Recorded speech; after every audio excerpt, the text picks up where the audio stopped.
Hello বন্ধুরা, রঙিন গল্পে আপনাদের স্বাগত। আমাদের গল্পগুলি যদি আপনাদের ভালো লেগে থাকে তাহলে আমাদের চ্যানেলটাকে সাবস্ক্রাইব করে পাশে থাকা বেল আইকনটিকে ক্লিক করে দেবেন।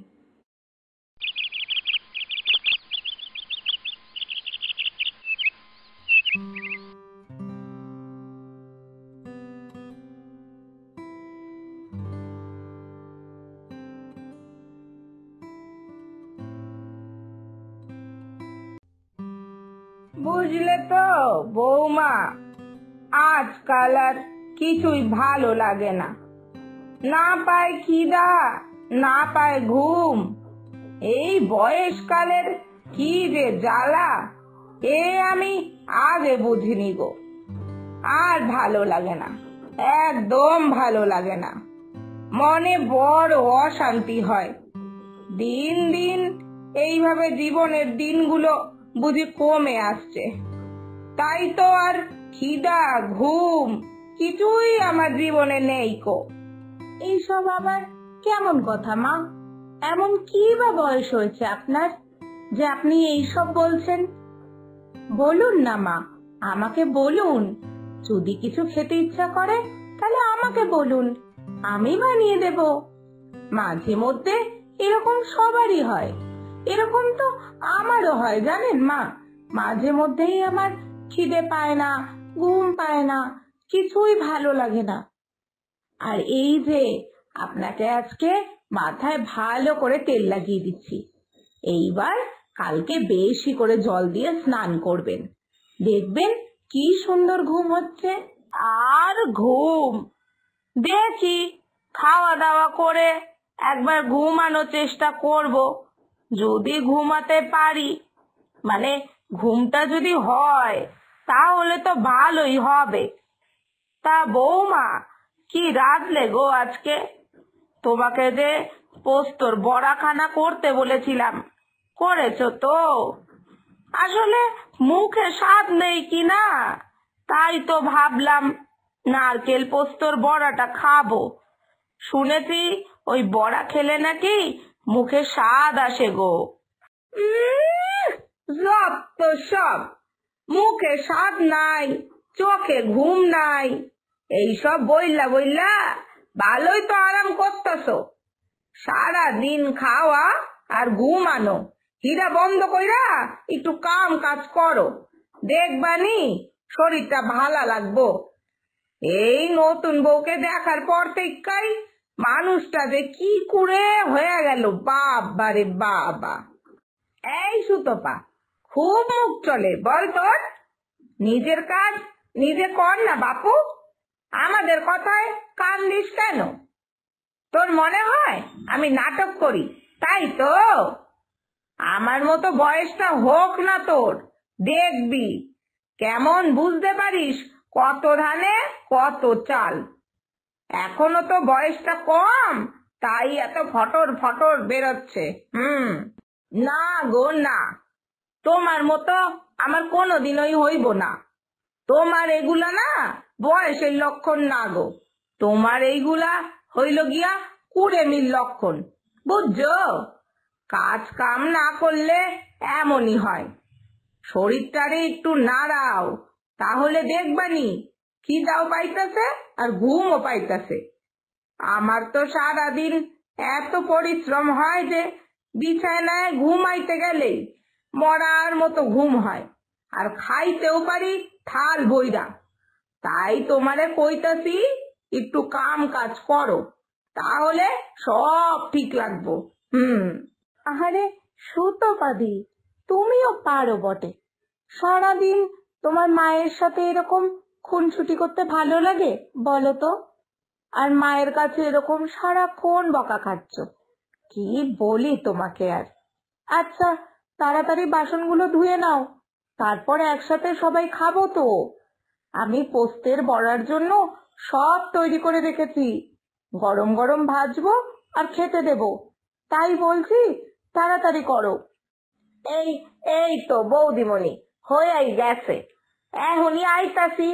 তুমি বড়া ভাজন শুরু কইরা দাও, আমি এই আইতাছি। এর বেলায় কিছু না, তাই না?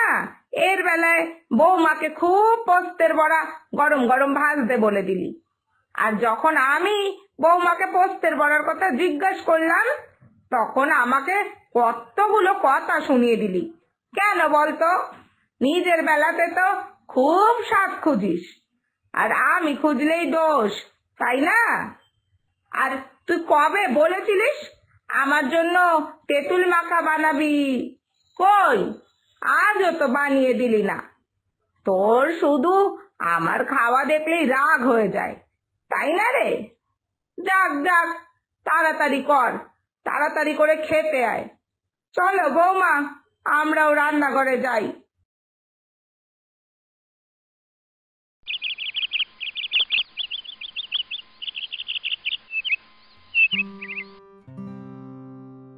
বুঝলে তো বৌমা, আমার মুখে একদম রুচি নেই গো।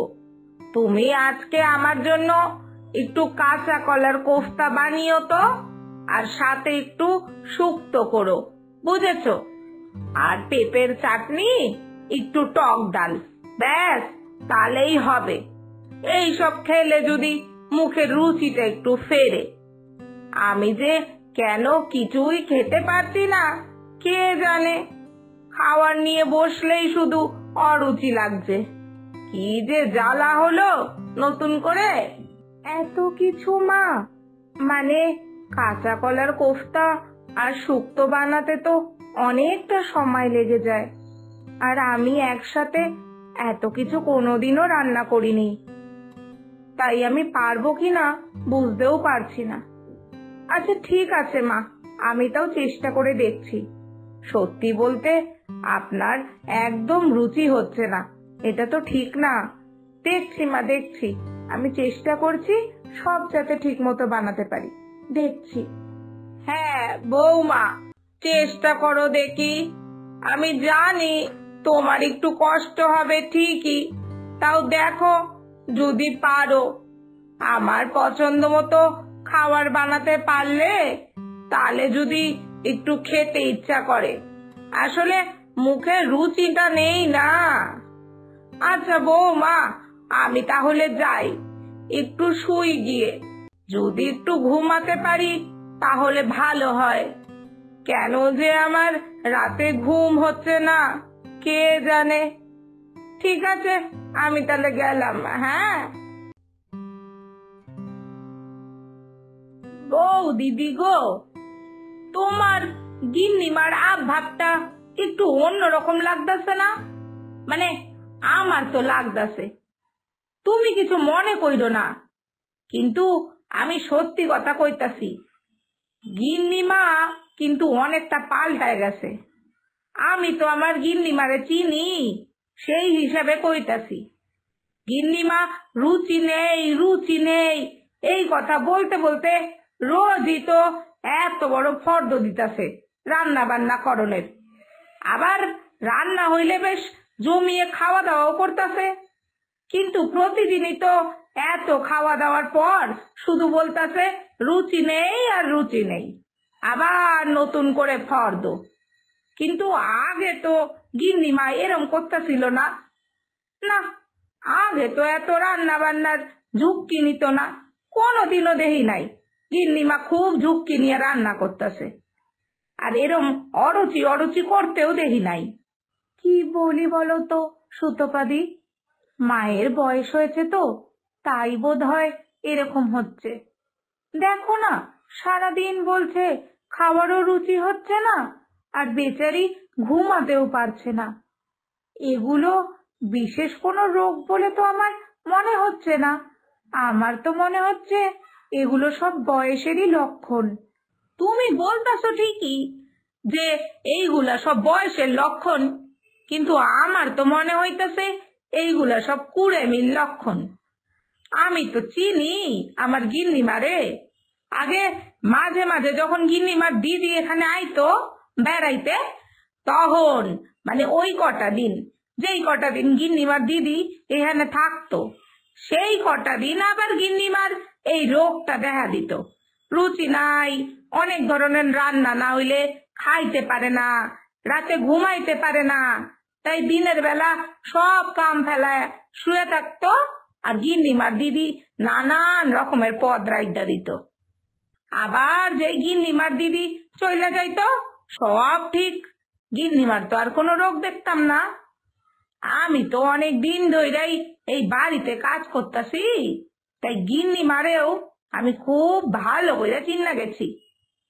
মানুষটা এমনি খুব ভালা গো, কিন্তু খুব কুইরা, আর আর খাদ্য রসিক তো।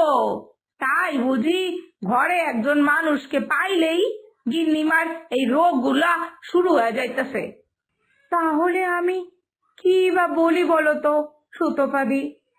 এতদিন তো এই বাড়িতে উনি একাই রান্না বান্না সব সামলেছে, তাই বুঝি আমি আসার পর আমার উপর একটু ভরসা করতে চাইছেন। দেখো বউ দিদি, এখনো তুমি নতুন, তাই তোমার সব ঠিকঠাক লাগতাছে, কিন্তু আমার কথা মাইন্না রাখো, কিছুদিন পর গিন্নিমার এই অভ্যাসটা তোমার তখন এইটাই খারাপ লাগবো, এইটা নিয়েই ঘরের মধ্যে ঝগড়া বাঁধবো। কারণ গিন্নি মায়েরও তো অভ্যাস হয়ে যাইব তোমারে এরকম সেরকম হুকুম করতে করতে, আর তোমারও ওই একই হুকুম রোজ রোজ আর সহ্য হইতো না। তাই বলতাছি, সময় থাকতে সব গুছায় নাও, প্রথমে তিতা তারপরে মিঠা বালা। কি বলছো সুতোপাদি? তাহলে কি করি বলো তো? না মানে তুমি যেইভাবে বলছো আমার তো ভয় লেগে যাচ্ছে। তুমি যখন মাকে এত ভালো করেই চিনেছো, তাহলে উপায়টাও তুমিই দাও। কিন্তু এইসব নিয়ে পরে কোনো ভুল বোঝাবুঝি হবে না তো? আমার সত্যি বলতে খুবই ভয় লাগছে। আরে না না বৌদিদি, তুমি বেশি ভাইবো না তো, আমি আছি তো। এমনি গিন্নি মায়ের মনটা তো খুব ভালা, তুমি চিন্তা কইরো না। গিন্নি মায়ের এই যে অসুখটা হয়েছে না, যে ঘুম পাইতাছে না, খিদা পাইতাছে না, এইসব রোগ আমি সব কমায় দিমু। তুমি শুধু সব শুনবা, আমি যেগুলো যেগুলো বলুম ওইগুলো শুন না, ওই ওই কামগুলো করবা। তোমার শাশুড়ির তারপরে কেমন করে রুচি ফিরাই এইটা তুমি শুধু দেখো। হে হে হে হে।